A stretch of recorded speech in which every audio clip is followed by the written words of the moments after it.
শুভ্রা যখন 15 বছর বয়স, হঠাৎ শাহাদাত খান শুভ্রাকে নিয়ে যাওয়ার সিদ্ধান্ত নেন নিজের কাছে। গাজীপুরেই থাকতেন তিনি। তার এমন হঠাৎ নেওয়া সিদ্ধান্তে পুরো খান পরিবার রুষ্ট হন তার উপর। খান বংশের একমাত্র মেয়ে হিসেবে শুভ্রাকে অসম্ভব ভালোবাসেন পরিবার প্রতিটি সদস্য। নিজেদের থেকে শুভ্রাকে আলাদা করতে নারাজ তারা। বিশেষ করে শুভ্রা 4 ভাই কোনো মতেই নিজেদের বোনকে নিয়ে যেতে দেবে না। ধীরে ধীরে সবাই পরিবর্তন লক্ষ্য করে শুভ্রার ভিতর। তাদের চোখের সামনেই অবনতি হতে শুরু করে শুভ্রার শরীরের। বিভিন্ন পরীক্ষা নিরীক্ষার মাধ্যমে সবাই বুঝতে পারে শুভ্রা ড্রাগ অ্যাডিক্টেড। মাথায় আকাশ ভেঙে পড়ে যেন সকলের। ফারহাদরা পাগল প্রায় হয়ে যায় বোনের চিন্তায়। দিনে দিনে উন্মাদের ন্যায় আচরণ করা শুরু করে শুভ্রা। ঘরে রীতিমতো আটকে রাখা হয় তাকে। একসময় শাহাদাত খান আর মেয়ের অবস্থা সহ্য করতে না পেরে গাজীপুরে নিজের কাছে নিয়ে যায়। শুভ্রার অবস্থা দেখে কোনরূপ বিচলিত হননি তিনি, যেন জানতেন এটা হওয়ারই ছিল। তার এহেন আচরণে খান পরিবারের সকলে তাকে নানান প্রশ্ন করে, কিন্তু কোনো রূপ জবাব তিনি দেননি। শুভ্রাকে নিজের কাছে নিয়ে যান। এবার আর বাধা প্রদান করেনি খান পরিবার। তারা বুঝতে পেরেছিল শুভ্রার বিপদ এখানে। গাজীপুরে নিয়ে যাওয়ার পর পুরোদমে শুভ্রার চিকিৎসা শুরু করা হয়। ফারহাদরা বছরের প্রায় অর্ধেক সময় সেখানেই থাকতো। কিছুতেই তারা একা ছাড়েনি শুভ্রাকে। সেখানকার বিদ্যালয়ে ভর্তি করানো হয় তাকে। শুভ্রার প্রতিবেশী ছিল রাইমা। তাছাড়া একই বিদ্যালয়ে পড়ার কারণে ভালো বন্ধুত্ব গড়ে উঠে তাদের মধ্যে। একই সাথে অদিতির সাথে নিয়মিত যোগাযোগ রাখত শুভ্রা। ধীরে ধীরে সুস্থ হয়ে ওঠে শুভ্রা। তখনও অবধি শুভ্রা ড্রাগ অ্যাডিক্টেড কিভাবে হলো কেউ জানতো না। এমনকি শাহাদাত খান একজন পুলিশ কর্মকর্তা হয়েও কখনো খোঁজ করেননি। এটা সবসময় ভাবাতো ফারহাদকে। ছোট থেকেই কাকায়ের মতো পুলিশ হতে চাইতো সে, তাই পুলিশদের মতো সন্দেহ ছিল তার মনে। কেটে যায় 2 বছর। ফাহিমের সাথে ধীরে ধীরে প্রেমের সম্পর্কে গড়ে ওঠে রাইমার। আরহাম প্রায় রাইমাদের বাড়িতে যেত, সবসময় লুকিয়ে দেখতো শুভ্রা। তখন থেকে ভালোবাসে শুভ্রা আরহামকে। বেশ সুখেই কাটছিল তাদের দিনগুলো। শুভ্রাও ড্রাগের নেশা থেকে মুক্ত পায়। খান বাড়িতে আবারও ফেরার কথা ছিল শুভ্রার, তাই খান বাড়ির প্রায় সকলে তাকে আনতে গিয়েছিল। কিন্তু থেমে যায় ফারহাদ। পরের কথাগুলো আর বলতে পারছে না। ভেতরেই যেন দলা পাকিয়ে গেছে কথাগুলো। ফারহাদের অবস্থা বুঝতে পেরে পানি এগিয়ে দেয় শুভ। শুভ্রা তাকে নিজের ভাইদের মতোই দেখে। ভালো সম্পর্ক আছে তার শুভ্রার সাথে। তাছাড়া নিজের ভালোবাসার মানুষ অদিতির প্রিয় বান্ধবী তার সাথে ভালো পরিচিত। অদিতির থেকে সবকিছু শুনেছে সে, তাই শুভ্রার বিষয়ে কোনো কিছুই অজানা নয় তার।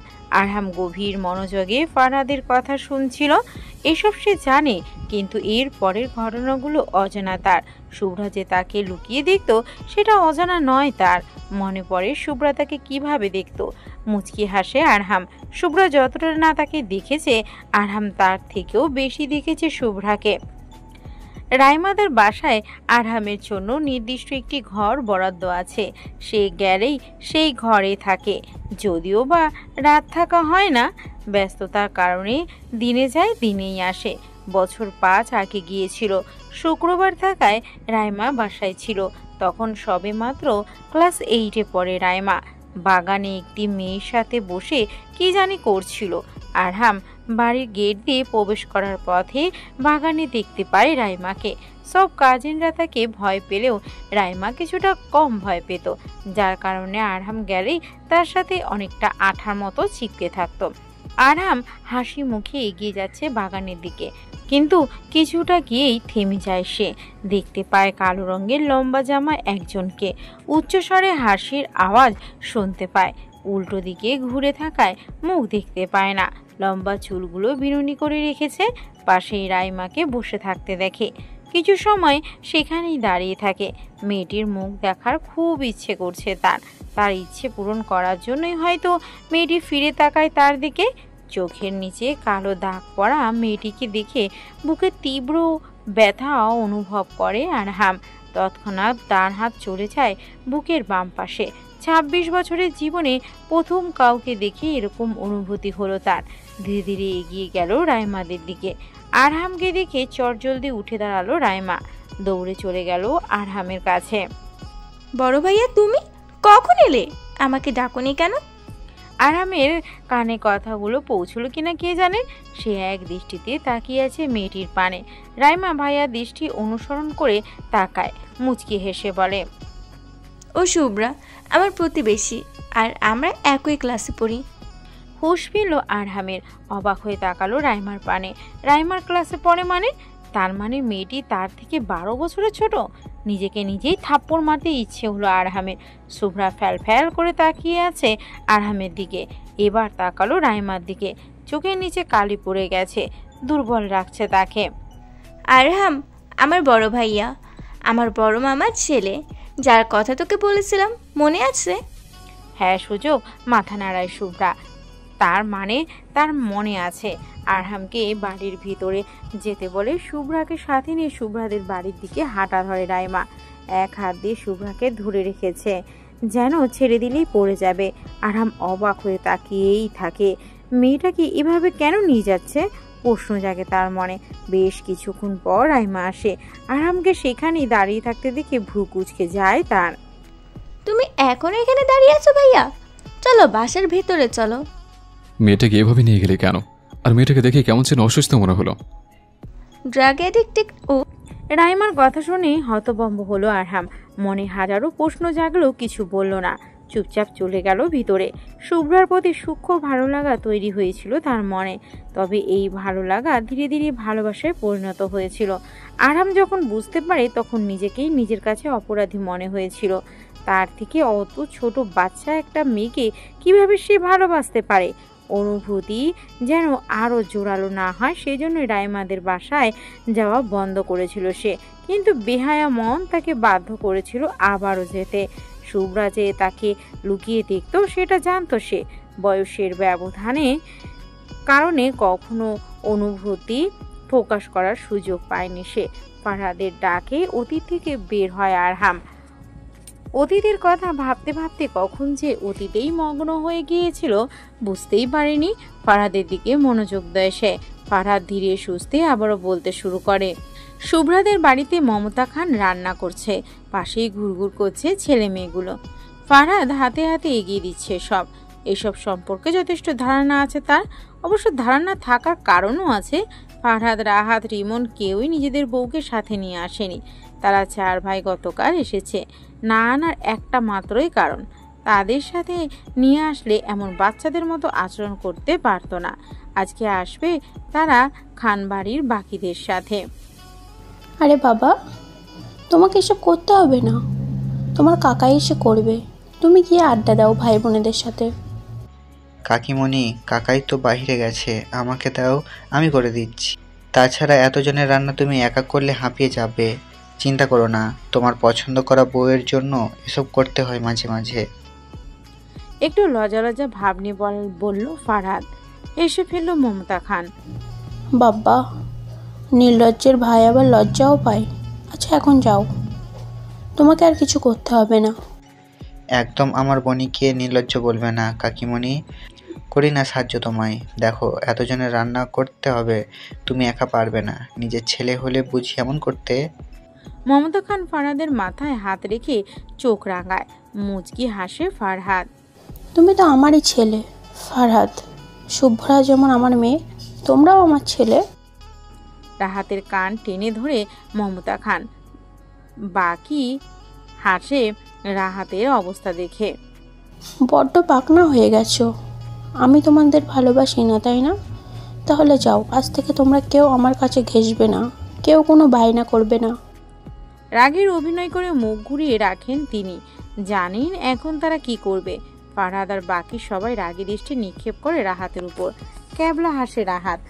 মমতা বেগমকে এক পাশ থেকে জড়িয়ে ধরে, আরেক পাশ থেকে ফারহাদ। এমন করো কেন কাকিমণি? আমরা তো জানি আমাদের কাকিমণি আমাদের সব থেকে বেশি ভালোবাসে।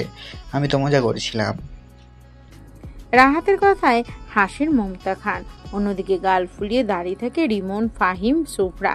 তাদের গাল ফোলাতে দেখে ভেংচি কাটে ফারহাদ আর রাহাত। তোমরা আবার দূরে গিয়ে দাঁড়িয়ে আছো কেন? আসো আসো।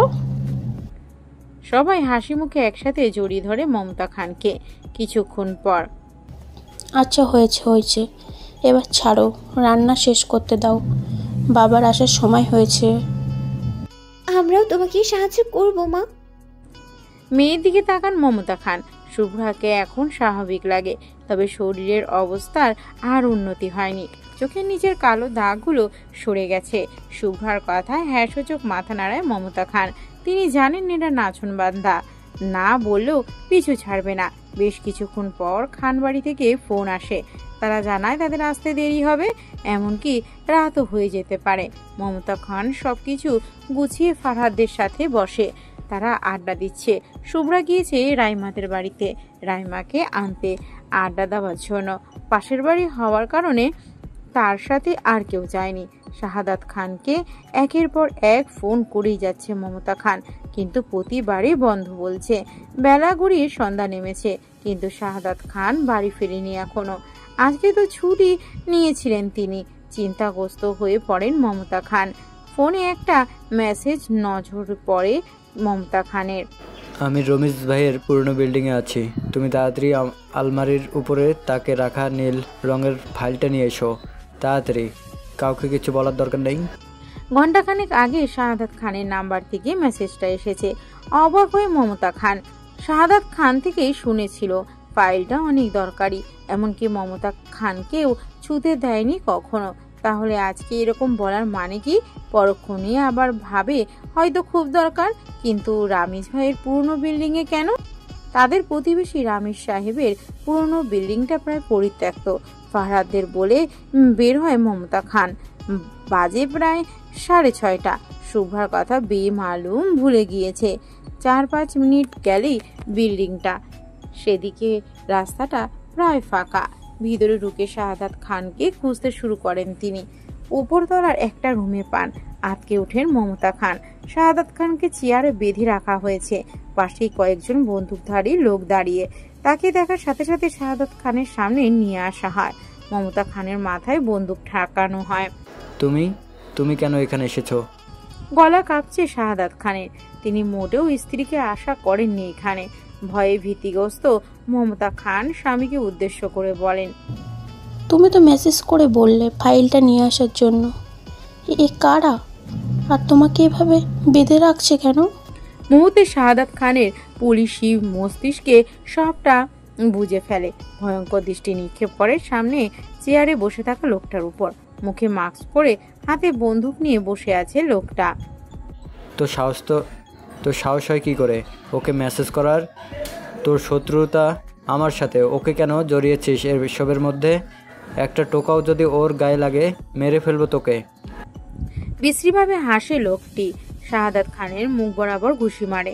নাক থেকে রক্ত বের হয় শাহাদাত খানের। মমতা খানের হাতে ফাইলটা দেখে লোকটা কোনো কথা না বলে কেড়ে নেয়। তৎক্ষণাৎ হাতের ইশারায় সেখানে উপস্থিত মানুষগুলোকে কিছু বলে বেরিয়ে পড়ে। চিৎকার করে শাহাদাত খান, কিন্তু শোনার জন্য কেউ উপস্থিত ছিল না সেখানে। লোকগুলো পুরো ঘরে কেরোসিন ঢেলে বাইরে বের হয়। মমতা খানকেও বেঁধে ফেলে শাহাদাত খানের সাথে। আগুন লাগিয়ে দেয়। মুহূর্তেই ছড়িয়ে পড়ে পুরো ঘর জুড়ে। তাড়াতাড়ি বের হয়ে যায় তারা। দাউ দাউ করে জ্বলতে শুরু করে পুরো বিল্ডিং। শোনা যায় কতগুলো আর্তনাদ। লোকগুলো মেলি আরও চিৎকার শুনতে পায়, কিন্তু কোনো পাত্তা না দিয়ে বের হয়ে যায়। চোখ জোড়া থেকে অনবরত পানি ঝরছে সব ফারহাদের, সাথে রাহাতেরও। হতভম্ব হয়ে যায় আরহাম। বুকের মধ্যে তীব্র ব্যথা অনুভব করে। শুভ্র তখন কোথায় ছিল? কাপা কাপা কণ্ঠে জিজ্ঞেস করে আরহাম। ফারহাদ সামলে নেয় নিজেকে। আরো অনেক কথা বলা বাকি, এতটুকু তো শেষ নয়। কাকিমণি যাওয়ার সময় আমাকে জানিয়ে গিয়েছিল। সন্দেহ হয়েছিল কাকিমণির যে কোনো সমস্যা হবে, তাই রানিং কলে ছিল আমাদের সাথে। সেখানকার সকল কথা আর্তনাদ শুনেছি আমরা। পৌঁছাতে দেরি হয়ে গিয়েছিল আমাদের। আমরা যতক্ষণে পৌঁছাই ততক্ষণে সব শেষ হয়ে গিয়েছিল। বনিকে জ্বলন্ত বিল্ডিংয়ের বাইরে পাই অজ্ঞান অবস্থায়। আমাদের আজও অজানা বনি ওখানে কিভাবে পৌঁছালো, অজ্ঞান কিভাবে হলো। সেদিনের পর থেকে বনি নিশ্চুপ হয়ে যায়। সকলের সাথে কথা বলা বন্ধ করে দেয়, এমনকি কয়েকবার আত্মহত্যা করার চেষ্টা করেছিল। মানসিক সমস্যার দেখা দেয় বোনের মধ্যে। তার রেস এখনো কিছুটা আছে, পাগলাটে স্বভাবের হয়ে যায়। ফারহাদের কথার পর কিছু বলতে চায় আরহাম, কিন্তু তার আগেই ফোনটা বেজে ওঠে তার। রাইমা কল করেছে। পুরো কোচকে যায় আরহামের। এই সময় কেন তাকে ফোন করেছে? রিসিভ করে। শুভ্রার নাম শুনে বুকটা ধুপ করে ওঠে আরহামের। ফোনের স্পিকার কিছুটা বেশি থাকায় আরহামের গা ঘেঁষে বসে ফাহিমরা শুনতে পায়। তৎক্ষণাৎ উঠে দাঁড়ায় তারা। ঘড়ির কাঁটায় বাজে 11টা প্রায়। হন্তদন্ত হয়ে বাড়িতে প্রবেশ করলো আরহাম, সাথে ফারহাদ, রাহাত, রিমন, ফাহিম আর শুভ। সকলের মুখেই বিরাজমান চিন্তা। আরহাম ঘরে ঢুকতেই বুকটা ধক করে উঠল। বাড়ির সবাই তার ঘরে উপস্থিত। সবাইকে এড়িয়ে বিছানার কাছে যায় আরহাম, পিছু পিছু ফারহাদরাও। শুভ্রার পাশে ডাক্তার আবুল খন্দকারকে দেখতে পায়। আগের মতোই সোজা হয়ে শুয়ে আছে শুভ্রা, কোনো নাড়াচাড়া নেই। আরহামকে দেখে ডাক্তার সাহেব হাসি মুখে বলে, চিন্তার কোনো কিছু নেই মিস্টার সিকদার। মিসেস সিকদারের শরীরের উন্নতি হচ্ছে। আজকের ঘটনার পর আশা করি অতি শীঘ্রই তিনি সুস্থ হয়ে উঠবেন।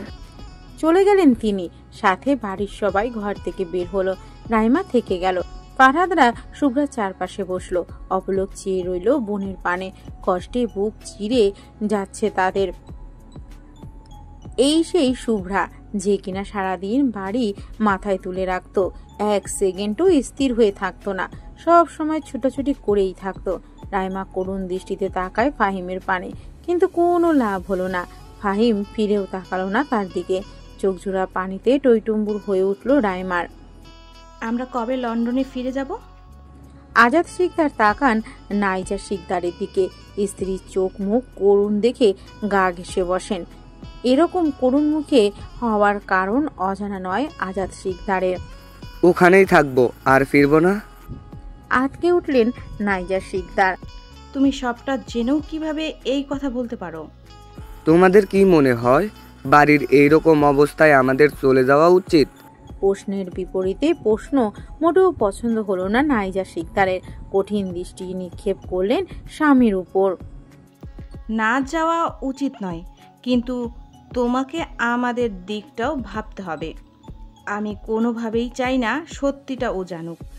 যে কারণে দেশ ছেড়েছিলাম সেই কারণে ফেরাতে চাই না। তুমি 2 দিনের মধ্যে সব ব্যবস্থা করবে লন্ডনে ফেরার, আর একটা কথাও আমি শুনতে চাই না। পেরিয়েছে আরো একটা দিন। সকলেই কিছুটা খুশিতে আছে, কারণ শুভ্রার শরীরের উন্নতি হয়েছে। রাতের খাবার টেবিলে লন্ডনে ফেরার কথা জানায় আজাদ শিকদার। কেউ দ্বিমত পোষণ করে না, তবে বাদশাদের নেহা নিতুল তারা কোনোভাবেই এখন ফিরবে না। আর কিছুদিন থাকি দেখ। নিতুলের সাথে নেহাও তাল মিলায়। আজাদ শিকদার স্ত্রীর দিকে তাকান। স্ত্রীর চোখ মুখ দেখে স্পষ্ট বুঝতে পারেন তিনি কি চান। না, ওইখানে আমাদের ব্যবসার গুরুত্বপূর্ণ কাজ আছে। আমি আর তোমাদের মা যখন যাচ্ছি, তোমাদেরও যেতে হবে। এই বিষয়ে আর কোনো কথা নয়। নিজেদের বস কিছু গুছিয়ে নাও। আরো কিছু বলতে চাইল নেহা আর নিতুল, কিন্তু আরহামের আগমনে চুপ হয়ে গেল। খাবার টেবিলে কথা বলা মোটেও পছন্দ করে না আরহাম। খাওয়া দাওয়া শেষে সবাই নিজ নিজ ঘরে চলে যায়। আরহাম ঘরে এসে কিছুক্ষণ শুভ্রার দিকে চেয়ে থাকে, জড়িয়ে ধরে ঘুমিয়ে পড়ে। গভীর রাত, নিস্তব্ধ পরিবেশ। ক্ষণে ক্ষণে একটা মানুষের নিঃশ্বাসের শব্দ শোনা যাচ্ছে। আরহামের ঘরের দরজা খুলে গেল। দেখা গেল একটি লোকের ছায়ামূর্তি। লোকটি অত্যন্ত সাবধানতার সাথে প্রবেশ করলো ভিতরে। পা টিপি টিপি এগিয়ে গেল বিছানার কাছে। ড্রিম লাইট জ্বলছে ঘরে। হালকা সবুজ আলোতে দেখতে পেল চাদর মুড়ি দিয়ে শুয়ে থাকা 2জন মানুষকে। ব্রু কুচকে এলো লোকটির। ভাদ্রের এই ভ্যাবসা গরমও কাঁথা গায়ে, কিন্তু সেদিকে বেশি পাত্তা দিল না। পকেট থেকে ইঞ্জেকশন বের করলো। শুভ্রাকে ইনজেক্ট করার উদ্দেশ্যে কাঁথা সরালো। চোখ বড় বড় হয়ে গেল লোকটার। কাঁথার তলায় বালিশ রাখা। দেবু সাহেব, আমি এখানে। জ্বলে উঠল ঘরের লাইট। চকিতে পিছন ফিরল নিতুল। হঠাৎ আলোর কারণে চোখ জোড়া কয়েক সেকেন্ডের জন্য বন্ধ করে ফেলল। কয়েক সেকেন্ড পর চোখ খুলেই আটকে উঠল। সামনে শুভ্রা দাঁড়িয়ে আছে মুখে হাসি নিয়ে। না, স্বাভাবিক হাসি নয়। শুভ্রার পাশে আরহাম, রাইমা আর ফারহাদরা 4 ভাই। হতভম্ব নিতুল। একই সাথে ধরা পড়ে যাওয়ার আতঙ্ক। শুভ্রার পানে তাকায়, ঠোঁট প্রসারিত করে হাসে শুভ্রা। ড্রয়িং রুমে নিতুলকে সাথে নিয়ে সবাই যায়। ড্রয়িং রুমে একে একে বাড়ির সকলে ঘুম ঘুম চোখে হাজির হয়। রাইমা সবাইকে ডেকে এনেছে। এত রাতে ঘুম ভাঙায় বেশ বিরক্ত তারা। ড্রয়িং রুমের সোফার উপরে শুভ্রাকে হাসি মুখে বসে থাকতে দেখে ভূত দেখার মতো চমকে ওঠে। বার কয়েক চোখ কচলে নেয় সবাই। স্বপ্ন ভেবে নিজের হাতে নিজেরাই চিমটি কাটে, কিন্তু যখন বুঝতে পারে সামনে সত্যি শুভ্রা, তখন আর এক সেকেন্ডও দেরি করে না কেউ। দ্রুততার সহিত শুভ্রার কাছে যায়। নীলিমা শিকদার জড়িয়ে ধরেন শুভ্রাকে। মুচকি হাসে শুভ্রা। সবার মুখে খুশি দেখতে পেলেও নেহার মুখে খুশির পাশাপাশি বিষাদের ছায়া দেখতে পায়। মা, তোর কখন জ্ঞান ফিরলো? নীলিমা শিকদারের কথার জবাবে মুচকি হাসে শুভ্রা, কিন্তু কোনো জবাব দেয় না। সবাইকে বসতে পারে। অবাক হলেও সবাই বসে, শুধু দাঁড়িয়ে থাকে নিতুল। তাহার দিকে রক্তচক্ষু নিয়ে তাকিয়ে আছে আরহাম আর ফারহাদরা। আপনারা সবাই জানতে চাইবেন না আমি কিভাবে এই সিঁড়ি থেকে পড়েছিলাম? অবাক হয়ে তাকায় সবাই শুভ্রার দিকে। এটা জানতে যাওয়ার কি আছে? দৌড়ে আসতে গিয়ে পড়ে গেছে, সবাই তো জানে। এসব কি বলছো বৌমা? আশা শিকদারের কথায় হাসে শুভ্রা। তারপর তাকায় নিতুলের দিকে। নিতুল মাথা নিচু করে দাঁড়িয়ে আছে। শুভ্রার দৃষ্টি অনুসরণ করে সবাই তাকায় নিতুলের দিকে। তাকে মাথা নিচু করে থাকতে দেখে ভ্রু কুঁচকে যায় সবার। নাইজা শিকদার বলেন, নিতুল, তুমি এভাবে মাথা নিচু করে দাঁড়িয়ে আছো কেন? আর এখানে কি হচ্ছে কিছুই তো বুঝতে পারছি না। একটু ধৈর্য ধরুন কাকিমণি, বলছি সব ধীরে ধীরেই বলছি। আপনি তো মনে হয় কিছুটা জানেন, তাই না? হকচকিয়ে যায় নাইজা শিকদার। চোখ বড় বড় করে তাকায় শুভ্রার দিকে। নীলা এবং দাদি জানের মৃত্যু মনে আছে আপনাদের? রাইমার বাড়ি যাওয়ার পর বুঝতে পারে শিকদার বাড়ির সবাই এসেছে। আরহামকে দেখে লুকিয়ে পড়ে শুভ্রা। আরহামকে লুকিয়ে দেখা এক প্রকার নেশা তার। বেশ কিছু সময় পর রাইমাদের বাড়ি থেকে বের হয় সে। শিকদার বাড়ির সবাই আসার কারণে রাইমাকে আর আড্ডা দেওয়ার জন্য ডাকে না, বাড়িতে ফেরে না। বাড়ির উল্টো দিকের পথে হাঁটা শুরু করে। শুভ্র সুস্থ হওয়ার পরেও যে আবারও ড্রাগে মত্ত হয়ে গিয়েছিল কেউ জানতো না সেটা। যার কাছ থেকে প্রতিনিয়ত ড্রাগ নিত তার সাথেই দেখা করতে যাচ্ছে। রামির সাহেবের পুরনো বিল্ডিংয়ের ভিতরে ঢুকে উপরতলায় উঠতে উঠতে শুনতে পায় দুজন মানুষের কথোপকথন, একজন ছেলে আর একজন মেয়ে। শুভ্রার মনে হলো কোনো কারণে ছেলে মেয়ে দুজনের মধ্যে ঝগড়া হচ্ছে। এগিয়ে যায় সেদিকে। এক ঝলক দেখে ছেলে মেয়ে দুটোকে, তারপর আর সেদিকে পাত্তা না দিয়ে তাকে বলা জায়গাতে চলে যায়। কিন্তু সেখানে যেতে হতভম্ব হয়ে যায় শুভ্রা। কিছু দূরের ঘরটাতে বাবা মাকে চেয়ারে বাঁধা অবস্থায় দেখতে পায়। ঘর থেকে বেরিয়ে যেতে দেখে একটা লোককে, বেশ চেনা লাগে তার কাছে। সবকিছু দেখে কিছুক্ষণ লাগে তার মস্তিষ্ক সচল হতে। ততক্ষণে কেরোসিন ঢালা শেষ হয়ে গেছে ঘরটাতে। একে একে সব লোক ঘর থেকে বেরিয়েছে। তার চোখের সামনে আগুন লাগিয়ে দেওয়া হয়। গগন বিদারী চিৎকার করে ওঠে শুভ্রা। বাবা মায়ের কাছে যেতে নিলে পিছন থেকে কেউ তার মুখে কিছু চেপে ধরে। পরে আর কিছু মনে নেই তার। নিজেকে আবিষ্কার করে হাসপাতালের বেডে। বোনের এমন করুণ কথা শুনে চোখ ছলছল করে ওঠে ফারহাদের। এসব তারা নিজেরাও জানতো না। এক মেয়ে তার বাবা মার মৃত্যু নিজের সামনে দেখেছে। এর থেকে করুণ আর কি হতে পারে? দুই দিক থেকে শুভ্রা দুই হাত চেপে ধরে ফাহিম আর রিমন। শুভ্রা সেই দিকে তাকিয়ে হাসে। কি বেদনাদায়ক সেই হাসি! আরহাম চেয়েও পারছে না শুভ্রাকে সান্ত্বনা দিতে। তার নিজেরই বুক চিরে যাচ্ছে। সেদিন সেও তো তার আদরের কলিজার টুকরোটাকে সারা জীবনের মতো হারিয়েছে। শিকদার পরিবারের চোখেও পানি। তারা কিছু বলার আগেই হাতের ইশারায় তাদের থামিয়ে দেয় শুভ্রা। সেদিন সেই ছেলে মেয়ে দুটো কে ছিল জানেন মন্ত্রীমশাই? না সূচক মাথা নাড়ায় আরহাম, তবে মনে হলো কিছুটা আন্দাজ করতে পেরেছে। আপনার আদরের একমাত্র বোন নীরা। আর বলতে গিয়েও থেমে যায় শুভ্রা। আরহামের অবস্থা বোঝার চেষ্টা করে। আরহামের মুখ করুণ হয়ে উঠেছে। চোখে মুখে ভেসে উঠেছে কষ্টের ছাপ, সাথে পুরো শিকদার পরিবারও। ঝগড়া করা মেয়েটি ছিল নীলা। তখন আমি ওকে চিনতেই পারিনি, কারণ আগে কখনো ওকে দেখিনি। তার ঠিক সামনেই যে ছেলেটির সাথে নীলা ঝগড়া করছিল সেটা ছিল নিতুল। চমকে উঠে সবাই। বাড়ির সবাই যতটা না অবাক হয়েছে তার চেয়ে কয়েক গুণ বেশি অবাক হয়েছে নিতুল। হয়তো ভাবতেও পারেনি শুভ্রা এসব জানে। বাকিটা আমি বলবো নাকি আপনি বলবেন দেবর সাহেব? নিতুল বুঝতে পারে সত্যিটা তাকে বলতেই হবে। মায়ের মুখের দিকে একবার তাকিয়ে বলতে শুরু করে। ছোটবেলা থেকে নীলা ভালোবাসতো আমাকে। আমার কোনো কালের ওর উপর কোনো ইন্টারেস্ট ছিল না, কিন্তু যখন ক্লাস 10-এ পড়ে তখন ওর প্রতি কিছুটা ঝুঁকে পড়ি আমি। না, ওর ভালোবাসার টান নয়, ওর শরীরের টানে প্রপোজ করে ওকে। নীলা ওর সাথে সাথে অ্যাকসেপ্ট করে। কয়েক মাস প্রেম চলে, মাঝে মাঝে ঘুরতে যেত আমার সাথে। বাড়িতে দুজন আলাদা আলাদা বাহানা দিয়ে বের হতাম, ওকে নিয়ে নানান জায়গায় যেতাম। তখনও বুঝতে পারেনি ও আমার মতলব। বেশ কয়েকবার খাবারের সাথে ঘুমের ওষুধ মিশিয়ে খাইয়েছিলাম। তারপর ধীরে ধীরে ওর শরীরের পরিবর্তন লক্ষ্য করি। দাদি যেন কিছুটা বুঝতে পেরেছিলেন ওর অবস্থা। আমি শিওর ছিলাম না, এড়িয়ে চলতাম ওকে। কথা বলতে চাইলে কথা বলতাম না। কিন্তু যেদিন রাইমাদের বাড়ি যাই সেদিন রামিজ আঙ্কেলের পুরোনো বিল্ডিংয়ে হুমকি দিয়ে ডেকে পাঠায় আমাকে। সবার চোখ ফাঁকি দিয়ে আমিও যাই সেখানে। জানতে পারি ও আত্মসত্তা। ও বুঝতে পেরেছিল আমি ওর অনাগত সন্তানের বাবা। তখন কিছুই বুঝতে পারছিলাম না কি করব। কথায় কথায় ওর সাথে ঝগড়া লেগে যায় আমার। এক পর্যায়ের আগে মাথায় দেওয়ালের সাথে বাড়ি মারি ওর মাথায়। তৎক্ষণাৎ অতিরিক্ত রক্তক্ষরণে এখানেই মারা যায়।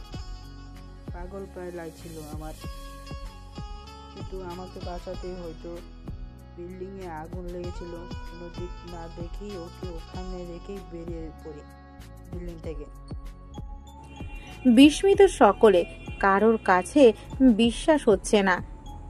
অতিরিক্ত রাগ আর কষ্টের ফলে আরহামের কপালের রগ ফুলে উঠেছে, চোখ জোড়া ধারণ করেছে রক্তবর্ণ। শুভ্রা দেখলো আরহামকে, উঠে গিয়ে চেপে ধরল আরহামের এক হাত। অসুসিক্ত চোখ জোড়া দিয়ে তাকালো আরহাম শুভ্রার পানে। চোখের ইশারায় শান্ত হতে বলল শুভ্রা। তারও বুক কাঁপছে। এই তো মাত্র কিছুটা সত্য জেনেছে। সবকিছু জানলে প্রিয় মানুষটার অবস্থা কেমন হবে ভেবেই তার কলিজা কেঁপে উঠেছে। নীলিমা শিকদার হিতাহিত জ্ঞান হারিয়ে ফেলেছেন। তেড়ে আসেন তিনি নিতুলের দিকে, কয়েকটা চর বসান গালে। নাইজা শিকদার আগলে নেন নিতুলকে। আশার শিকদার ধরে ফেলেন নীলিমা শিকদারকে। ডুকরে কেঁদে ওঠেন তিনি। নেহা এখনো বিশ্বাস করে উঠতে পারছে না তার ভাই এমন কিছু করেছে। ফারহাদের কি বলা উচিত বুঝতে পারছে না তারা। পাথর হয়ে বসে আছেন আজাদ শিকদার, তার পাশেই বসেছেন আজমল শিকদার। ছেলের অবস্থা বুঝতে পারেন তিনি। ভিতরে কি চলছে অজানা নয় তার। এতটুকুতেই উত্তেজিত হলে চলবে? এটা তো সবই শুরু, আরো কত সত্যি জানানো আছে। নীলার শোকে পাগল প্রায় যখন আপনারা, তারপর তিনি দাদি জানের মৃত্যু আপনাদের আরো নিতিয়ে ফেলে। কিন্তু একবারও কি ভেবে দেখেছিলেন দাদি জানের মৃত্যু স্বাভাবিক কিনা? দাদি জানের মৃত্যুর পরপরই কেন বাড়ির কাজের মেয়েটি কাজ ছেড়ে দিয়েছিল? শুভ্রার কথা কারোরই বোধগম্য হলো না। বুঝতে পারলো না শুভ্রা কি বোঝাতে চাইলো। তোমার দাদিজানের মৃত্যু স্বাভাবিক নয় বলতে কি বোঝাতে চাইছো নাতবউ? তোমার দাদিজানের হার্টের সমস্যা ছিল। নীলার মৃত্যু সহ্য করতে পারেনি, হার্ট এটাকেই মৃত্যু হয়েছিল। আয়নার কাজের মেয়েটা সব সময় আয়নার সাথেই থাকতো, খুব ভালোবাসতো এবং সম্মান করতো। আয়নার মৃত্যুর পর ওরও নাকি এই বাড়িতে থাকতে কষ্ট হচ্ছিল, তাই কাছরে গ্রামে চলে গেছে। আজমল শিকদারের কথায় সবাই হ্যাঁ বোধক মাথা নাড়ায়, কিন্তু ঘামতে শুরু করেছে নিতুল আর নাইজা শিকদার। দাদিজান নীলার প্রেগনেন্সির বিষয়ে জানতেন। আগেরকার মানুষ হিসেবে তিনি নীলার পরিবর্তনগুলো ভালোভাবেই বুঝতে পেরেছিলেন। একই সাথে তিনি নিতুল ভাইয়াকে সন্দেহ করতেন, আর সন্দেহ সত্যি হয়েছিল নীলার মৃত্যুর পরের দিন। নিতুল ভাইয়ার সাথে ঘনিষ্ঠ মুহূর্তের ছবি পেয়েছিলেন তিনি, যেগুলো নিতুল ভাইয়া তুলেছিল নীলাকে ব্ল্যাকমেল করার জন্য। সবকিছু জানতে পাওয়ার কাল হয়ে দাঁড়িয়েছিল দাদিজানের জন্য। দাদিজানকে বিষ ইনজেক্ট করেছিল, যে বিষের অস্তিত্ব কিছু সময়ের মধ্যেই শরীর থেকে মুছে যায়। বাড়ির কাজের মেয়েটা দেখেই ছিল, মেয়েটাকে টাকার লোভ দেখে মুখ বন্ধ করে দেয়। স্ত্রীর এমন মৃত্যুর কথা শুনে কেঁপে উঠলেন আজমল শিকদার। এই বয়সে এসে এত বড় সত্যের মুখোমুখি হতে হবে কখনো কল্পনাও করেননি। মুখে বারবার আওড়াচ্ছে